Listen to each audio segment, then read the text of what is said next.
Bonsoir et bienvenue à l'invité de Tcheredim. Nous sommes à Bruxelles aujourd'hui et nous venons d'assister à un concert privé de Inga Sinoraska Dansbourg. Bonjour Madame Sinoraska. Bonjour. La première question qui me vient, c'est magnifique vraiment quand on assiste à un concert pareil. Tous ceux qui ont assisté à ce concert privé étaient vraiment sous le charme. Comment est-ce que comment est née cette passion, si on peut l'appeler ainsi? Merci. La passion est née avec mon père, qui était un grand fervent amateur de l'opéra et qui m'a amenée à l'opéra pour la première fois à 8 ans. Et puis, pendant des mois, je chantais des extraits tels que je me le suis remémoré. Mes parents se sont rendus compte que j'avais une jolie voix. Ensuite, je me suis inscrite dans une chorale. Et à 16 ans, je suis rentrée au conservatoire de Varsovie pour continuer ma formation. Pour, à 19 ans, chanter mon concours final de conservatoire et venir en Belgique pour continuer mes études.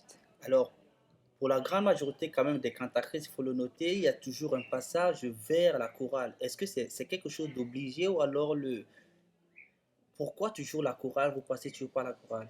Pourquoi? Parce que chanter en public, c'est une manière de dévoiler son intimité, sa personnalité profonde. Donc, chanter dans une chorale est une première étape, pas nécessairement obligée, mais c'est une première étape. À partir du moment où nous nous sommes retrouvés en confiance avec le public, entourés d'autres chanteurs, on fait partie d'un son, on prend l'audace pour aller plus loin et pour chanter solo.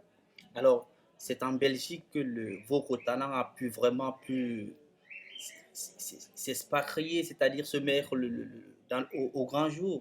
Est-ce, quel lien est-ce qu'aujourd'hui vous gardez avec ce pays, la Belgique? La Belgique depuis bientôt 20 ans.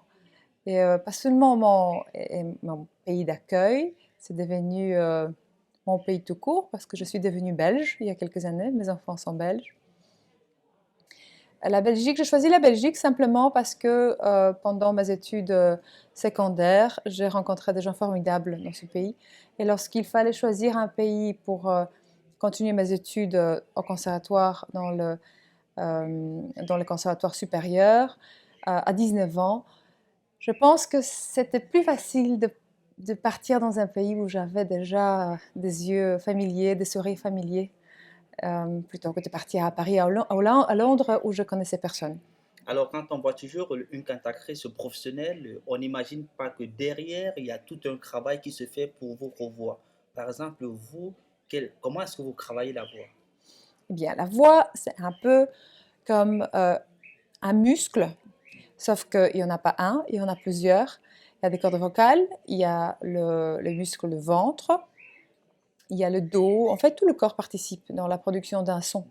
Donc, oui, j'entretiens mon corps, je fais du sport, mais surtout, j'essaie de vivre dans une hygiène relative, sans fumer, sans abuser d'alcool, dormir suffisamment et travailler tous les jours en moi une demi-heure et systématiquement 2-3 fois par semaine des plus longues séances pour entretenir le rythme et le muscle de mes cordes vocales.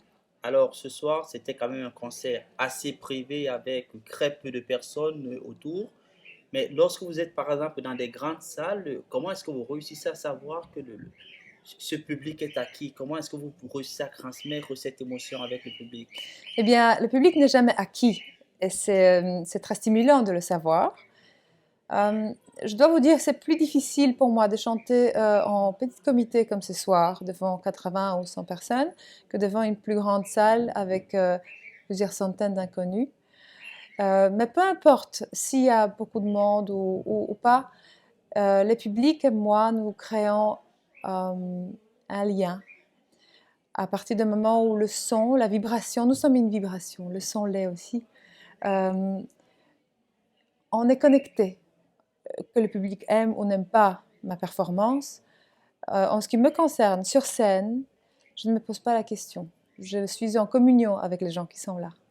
Alors, vous êtes une mère heureuse de trois enfants.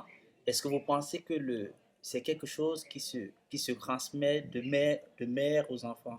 Eh bien, le talent de chanter, de peindre, de danser ne se transmet pas forcément. On a un tel talent ou un autre, mais l'amour pour la musique et pour les belles choses de la vie se transmet certainement. Mes enfants dansent, jouent des instruments, sont sensibles à l'art et à la différence. Ils adorent voyager. Et je crois que leur construction éthique, morale, intellectuelle est nourrie par tout ça, par notre musique, par notre goût de voyage. Voilà, si c'est le cas, on en sera très heureux, très fiers. Merci de nous avoir reçus dans cette belle demeure. Merci à vous. Quant à vous, nous vous donnons rendez-vous très prochainement et à très bientôt. Au revoir.